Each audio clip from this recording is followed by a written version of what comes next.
Vážení občania, v minulosti zlyhali všetky systémy, ktoré tu boli, či kapitalizmus, takisto i socializmus. Strana moderného Slovenska prichádza na Slovensko s tým, že vytvorí spoločnosť, kde na prvom mieste bude občan a spoločnosť bude pre občana. V rámci toho plne podporujeme aj decentralizáciu, ktorá na Slovensku bola. Žiaľ, tá decentralizácia je absolútne nekompletná.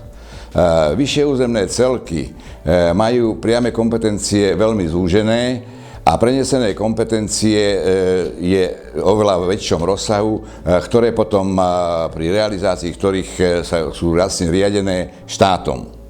To nie je tá pravá demokracia, to nie je pravá decentralizácia. Nie je mysliteľné, aby v kraji, povedzme v zdravotníctve, nemocnice, jedné riadilo ministerstvo, druhé riadilo vyšší územný celok, tretie riadili obce, štvrté súkromné firmy, piaté cirkvy a tak ďalej. V kraji všetky zariadenia školské, všetky zariadenia zdravotnícke majú byť riadené vyšším územným celkom a to isté platí aj o domovoch sociálnych služieb, to isté platí o cestách. Dnes máme na Slovensku taký paradox, že jedna cesta v jednom meste patrí vyššiemu územnému celku, druhá Slovenskej diaľničnej spoločnosti alebo cestnej správe a končia slepo. Nie sú dokončené buď mosty, alebo nie je spravený most a nie je k nemu cesta.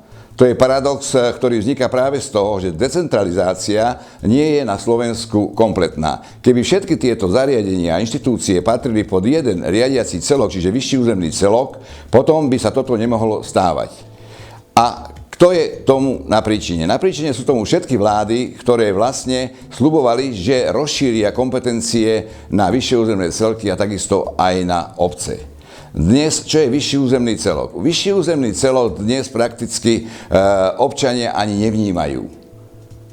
Ja garantujem, že keď sa opýtate občanov na ulici, kto je predseda vo vašom kraji vyššieho územného celku, mnohokrát dostanete odpoveď neviem. Takisto nehovoriac o poslancoch vo vyššom územnom celku. Čia je to chyba? Je to chyba aj systému, ale je to chyba aj samotných predsedov vyšších územných celkov a je to chyba aj samotných poslancov vo vyššom územnom celku. A čo chýba? Chýba prepojenie. Chýba prepojenie medzi vyšším územným celkom a ministerstvami. Chýba prepojenie medzi vyšším územným celkom a obcami. A kde je občan? Ako sa dostaneme k občanovi? Čiže Strana moderného Slovenska vie o týchto problémoch a vám garantujem, že ak Strana moderného Slovenska jeden deň bude vo vláde a v parlamente, bude sa zasadzovať za to, aby decentralizácia prebehla na Slovensku a bola dokončená v takom zmysle, aby občan z nej profitoval. Máme preto prichystané elektronické voľby, máme prichystané elektronické hlasovanie v referende cez SMS, ktoré jediné môže umožniť občanovi to, aby priamo zasiahol do riadenia štátu a opýtame sa občana, aké kompetencie bude chcieť a ktoré bude chcieť, aby v tom vyššom územnom celku boli. Jediný občan bude pre nás ten, ktorý rozhodne aj o tom, ako bude náš štát do budúcnosti vyzerať. Preto chceme a kandidujeme do vyšších územných celkov našich kandidátov prakticky vo všetkých krajoch na Slovensku. Občania, aj keď ešte nie je elektronické hlasovanie, ktoré propagujeme, ale príďte, hlasujte, pretože čím viac občanov príde, tým väčšia bude a signifikantnejšia bude tá vzorka, budú vaši zástupcovia vo vyšších územných celkoch.